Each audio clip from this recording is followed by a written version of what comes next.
السلام علیکم ورحمۃ اللہ وبرکاتہ۔ دوستو، آپ میرا یوٹیوب چینل پاک نیوز 55 دیکھ رہے ہو۔ میں احمد خان۔ الحمدللہ آج عمران خان کی تقریباً 13 کیسوں میں تو ضمانتیں ہو گئی ہیں، لیکن کوئٹہ والا کیس کے لیے درخواست دے دی ہے کہ 3 رکنی بینچ بنایا جائے جناب لطیف کھوسہ صاحب نے سپریم کورٹ میں، اور درخواست کی ہے چیف جسٹس سے کہ 3 رکنی بینچ بنایا جائے۔ اور دوسرا جو توشہ خانہ والا ہے وہ واپس اسلام آباد ہائی کورٹ نے بھیج دیا ہے کہ اس کیس پر تفصیلی سنا جائے اور اس کے بعد فیصلہ کیا جائے، کیونکہ یہ کیس کا فیصلہ جو ہے وہ مکمل نہیں ہے، یعنی کہ بہت جلدی میں فیصلہ کیا گیا ہے۔ لیکن سوچنے والی بات یہ ہے کہ ایسے کیس جن کا نہ کوئی سر ہے نہ پیر ہے، ان میں عمران خان کو مصروف کیا جا رہا ہے، اور عمران خان کو گرفتار کرنے کے لیے بہت عدالتوں پر پریشر ڈالا جا رہا ہے۔ اس کی ایک مثال صبح کی پریس کانفرنس ہے جو جاوید لطیف نے دی تھی، پریس کانفرنس کی تھی، لیکن اصل چیز کیا ہے؟ اس کے پیچھے کون تھا؟ اس کے پیچھے وہ گلاس والی بڑھیا تھی جس کے ہاتھ میں جادو کا گلاس ہے، اور بڑے بڑے یعنی کہ فن خان اس کے اشاروں پر ناچ رہے ہیں آج کل۔ وہ انگلی کا اشارہ کرتی ہے تو بڑے بڑے فن خان جو بہت اپنے آپ کو طاقتور سمجھتے ہیں، وہ اس کی انگلی کے اشارے پر ناچنا شروع ہو جاتے ہیں، اور جیسے وہ جن ہوتا ہے نا اینک والا، اس کو جو حکم دو وہ سر نیچے کر کے تو اس حکم کی تعمیل کرتا ہے۔ ایسا ہی آج کل پاکستان میں بہت طاقتور لوگوں کے ساتھ یہی کچھ ہو رہا ہے کہ ایک بڑھیا اٹھ کر اشارہ کرتی ہے، جیسے ہی وہ انگلی کو اوپر کرتی ہے سب کھڑے ہو جاتے ہیں، جیسے ہی وہ انگلی کو نیچے کرتی ہے تو سب نیچے بیٹھ جاتے ہیں سر جھکا کے۔ اور بڑے بڑے سیاستدان بھی، یعنی کہ بہت بڑے بڑے سیاستدان وہ بھی، اور اس کی یعنی کہ ایک منشا پر پریس کانفرنس ہوئی صبح پریشر ڈالنے کے لیے عدالتوں پر کہ کسی نہ کسی طریقے سے عمران خان کو آج گرفتار کیا جائے۔ یہ پریس کانفرنس تو جاوید لطیف نے کی تھی کہ کسی نہ کسی طریقے سے کوئی نہ کوئی راستہ نکالا جائے، لیکن پھر بھی عدالتوں، کیونکہ کیسوں میں ہے ہی کچھ نہیں، کیس بے تکے کیس ہیں سارے۔ جو توشہ خانہ کا کیس ہے اس میں کیا ہے؟ کچھ بھی نہیں ہے، وہ کیس بھی ایسے ہی بنا ہوا ہے، یعنی کہ ایک سیاسی یعنی کہ وکٹمائزیشن کے لیے وہ کیس بنایا گیا ہے، اور صرف کسی نہ کسی طرح عمران خان کو پھنسایا جائے، گرفتار کیا جائے۔ یہ خواہش ہے اس بڑھیا کی، گلاس والی بڑھیا کی، اور اس کا ڈڈو ابو جو ہے اس کی یہ خواہش ہے۔ وہ چاہتے ہیں کہ کسی نہ کسی طریقے سے عمران خان کو گرفتار کیا جائے، اور جو اس کے اشاروں پر ناچ رہے ہیں ان کو حکم دیتی ہے، اور وہ کچھ نہ کچھ پیچھے سے کرتے رہتے ہیں۔ تو ہم تو عدلیہ سے گزارش کرتے ہیں کہ ایسے لوگوں کو بالکل روکا جائے، بلکہ ان پر توہین عدالت دی جائے کہ جس دن بھی ایسا کچھ ہوتا ہے تو کبھی D G I S P R آ جاتا ہے، کبھی کون آ کے پریس کانفرنس کرتا ہے، ایک قسم کا عدالتوں کو پریشر میں لانے کے لیے، تو ان پر کارروائی کی جائے تاکہ یہ عدالتوں کے اوپر پریشر نہ لائیں، کیونکہ پہلے ہی پاکستان کی بہت بری حالت ہو چکی ہے، اور پاکستان کے اس وقت جو حالات خاص کر کے پاکستانیوں کے ہیں ان کا تو بیان کرنا ہی مشکل ہے۔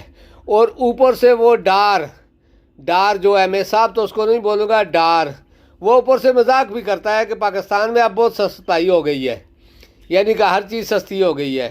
اس کو میں نے آج بھی اس کے ایک ٹویٹ کے جواب میں، اس کے ایک پوسٹ کے جواب میں نے میسج کیا تھا کہ تم ذرا باہر نکل کے مارکیٹ میں دیکھو تو صحیح، تمہیں پتہ چل جائے، لوگوں نے نہ تم لوگوں کو جوتیاں ماری تو کہنا۔ باقی رہ گیا ایک اور وزیر اعلیٰ، آج رجیب چینج کی نظر ہو گیا۔ گلگت بلتستان کے وزیر اعلیٰ کو نائل قرار دیا گیا جعلی ڈگری کے کیس میں۔ ابھی تفصیلات معلوم نہیں ہیں مجھے، کیونکہ میں جب تک کنفرم نہ ہو تو میں کچھ بولتا نہیں ہوں، اس لیے مجھے وہ تفصیلات معلوم نہیں ہیں۔ دوسرا یہ کہ جو توشہ خانہ کیس ہے اس میں اگر انصاف کے تقاضے پورے کیے جائیں، جیسے وہ گلاس والی بڑھیا کہتی ہے نا کہ بیلنس ہونا چاہیے، یعنی کہ ایک برابر ہونا چاہیے ہر چیز، تو اس میں بھی ایک برابر ہونا چاہیے ہر چیز۔ عمران خان نے تو صرف ایک گھڑی لی تھی، جنہوں نے گاڑیاں لی ہیں ان کو کٹہرے میں کیوں نہیں لایا جا رہا؟ کیوں ایسا کیا جا رہا ہے؟ راتوں رات کیس بدلا گیا نیب کا، اور صرف عمران خان کی گرفتاری کے لیے۔ اور جو ہمارا چیئرمین ہے، جو عارضی صدر بنا تھا، اس کے کرتوت دیکھو، وہ بھی اب اس بڑھیا کے اشاروں پر ناچ رہا ہے۔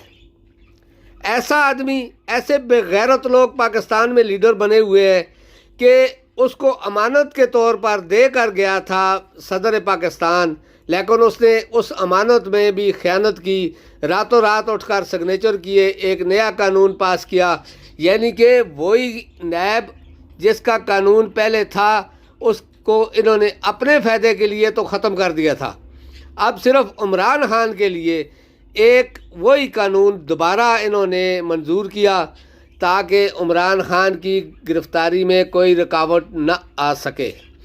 تو دوستو یہ تو تھی ان کی خبریں۔ اب میں آتا ہوں ذرا تھوڑا سا جو بین الاقوامی مارکیٹ میں تیل سستا ہوا ہے، اب دیکھتے ہیں کہ یہ حکومت عوام کو کیا ریلیف دیتی ہے، کیونکہ پہلے تو جو روس سے تیل آیا تھا اس کا تو کچھ بھی نہیں ملا، صرف بس ڈنڈورا پیٹا گیا، ناچ گانے ہوئے، گھنگرو توڑے گئے، بڑے بڑے دانشور۔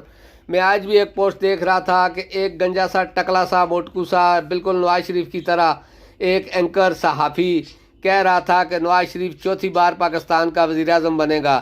دت تیرے پی لعنت ہے تمہاری صحافت پر جو اس قسم کی باتیں کرتے ہو۔ ایک آدمی نااہل یعنی کہ مجرم، سزا یافتہ، اس کو دوبارہ تم لوگ ایسی پوسٹیں کر کے عوام کو دکھانے کے لیے، یہ تو پاکستانی عوام ہے، خدا کی قسم کسی اور ملک کی عوام ہوتی تو تم کو ننگا کر کے جوتے مارتی، لیکن یہ پاکستانی عوام ہے جو برداشت کرنے کی عادی ہو گئی ہے، اور ایسی چیزیں ان کے سر پر سے گزر جاتی ہیں۔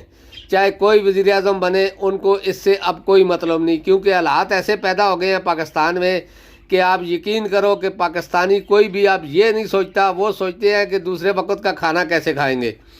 یہ تو حالات کر دیے ہیں۔ اکانومی کی حالت دیکھو، بینکوں کی حالت دیکھو، ہر چیز، بزنس کوئی چیز ہے وہ ڈوبا ہوا ہے بالکل، یعنی کہ کسی چیز پہ آپ ہاتھ رکھو، وہ کیا کہتے ہیں کہ جو کپید ہے وہ لال ہے، یہی بات ہے، جس تربوز کو کاٹو وہ لال ہے، یہی بات ہمارے پاکستان کی ہر چیز کی ہے۔ جو کچھ انہوں نے 14 مہینے میں پاکستان کے ساتھ کر دیا، یہ شاید 20 سال تک اور کنٹرول نہیں ہو سکے گا۔ اس کے علاوہ جو اسحاق ڈار 3 ارب ڈالر کا جو ڈنڈورا پیٹ رہے ہیں، جس پر بہت ڈنڈورا پیٹا گیا، بلکہ حکومت کی طرف سے ایک تانے کی شکل میں ایک بات بھی بولی جا رہی ہے کہ یہ 3 ارب ڈالر جو منظور ہوا ہے پاکستان کے لیے، اس کی سب سے زیادہ تکلیف جو ہے وہ پی ٹی آئی کو ہے۔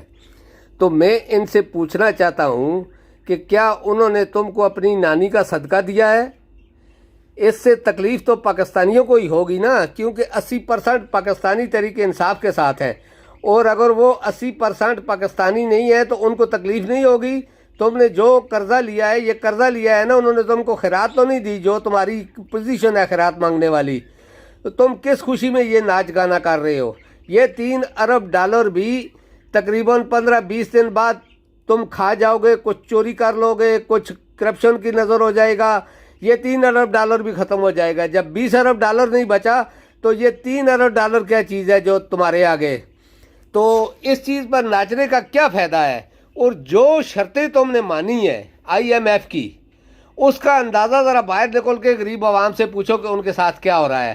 ہر چیز ڈبل ٹرپل مہنگی ہو گئی ہے۔ جو تم نے ٹیکس لگایا ہے، اس کے علاوہ تم لوگوں نے کہا کہ 35-30% جو ملازمین ہیں سرکاری ان کو تنخواہیں دی جائیں گی، تو سوچو کہ ان سب پہ سب سے زیادہ ٹیکس لگا ہے۔